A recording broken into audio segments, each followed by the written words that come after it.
You know, the one gift I have, with all that being said, what you just said there, is I have the ability to see the end before the beginning even begins. And what that means is I know that to get to the very end, I can see it right now. So before I went to Buds and I was losing all this fucking weight and shit, I saw myself walking across the fucking stage at 191 fucking pounds, 'cause that's what I had to get to get into the door. I saw myself 6 months, a year later, whatever's going to take me to do it. I saw myself walking across that stage, getting that fucking certificate of graduation from Buds. And I was able to be there at 300 fucking pounds.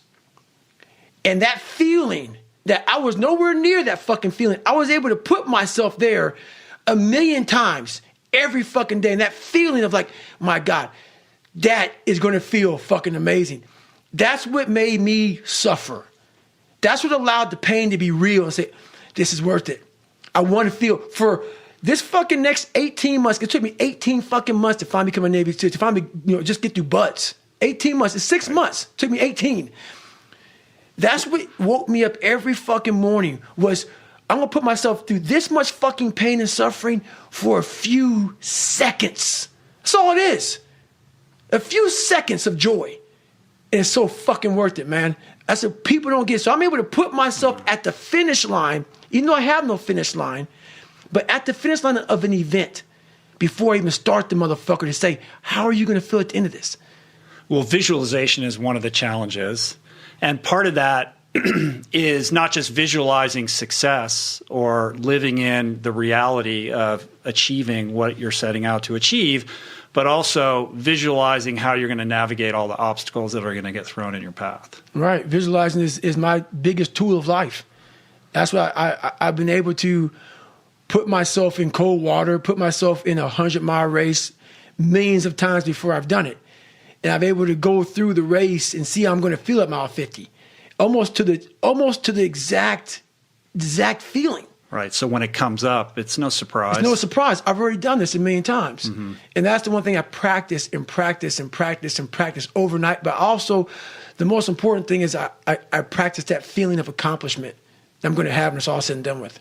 The crazy thing about the ASVAB story is that in addition to having to pass this test and get that 50, you also had to lose 100 pounds in like 30 days or some crazy short period of time? It was less than 3 months. Right. Okay, 3 months. So, but you compartmentalize these two tasks and say, look, the first thing I got to do is I got to pass this test, right? Because the weight doesn't matter if I don't get that 50.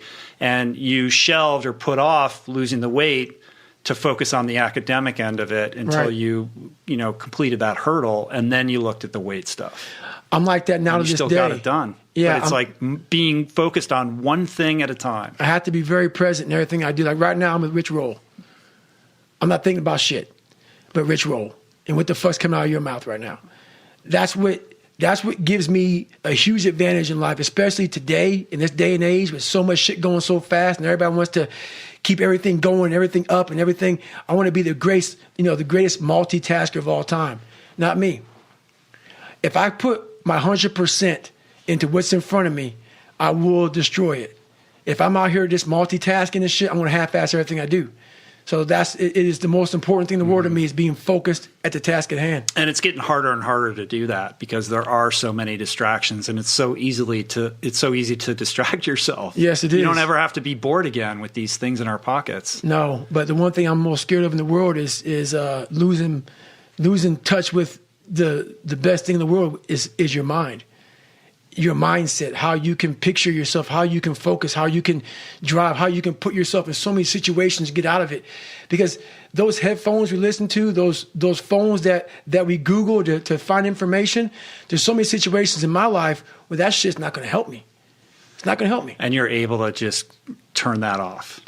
So fast, because I know what's helped me. None of that stuff has ever helped me. Mm-hmm. None of that stuff's ever helped me. What has helped me has been me alone, getting my shit together and being accountable for who I'm not and who I want to be. It's the only thing that's helped me.